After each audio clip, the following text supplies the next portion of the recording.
We have long recognised that the migration process does not stop with the arrival of a migrant. We also understand we have to keep adapting our settlement processes to change. Changes such as a two-step migration program, heavily impacted by economics. Changes such as the increasing significance of migrants from our region.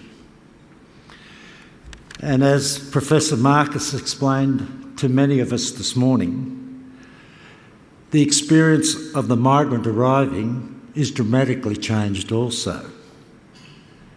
No longer are they isolated from their former home country.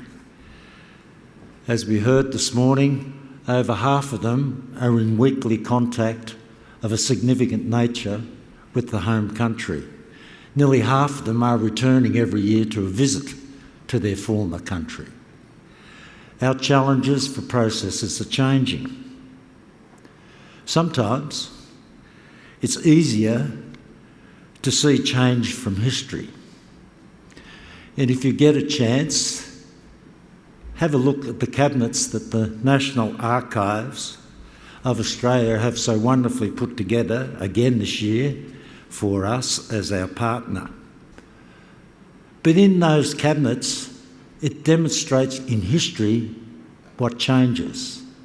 And there's nothing more certain than it will change even faster in the future.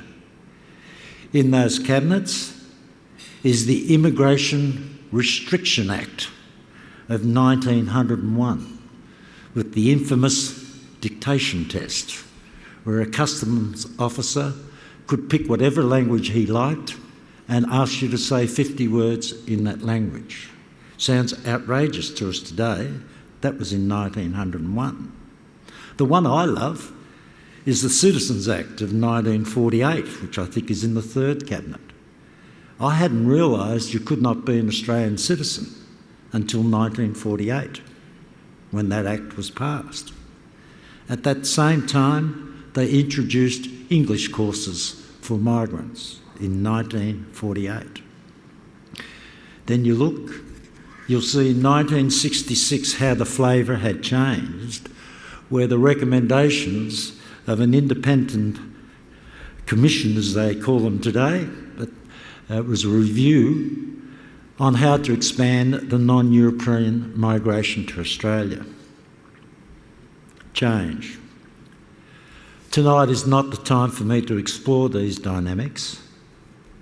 However, tonight is the time for us to recognise those amongst us who see and understand those changes, that are creative in dealing with them, and who lead us in the settlement of new Australians.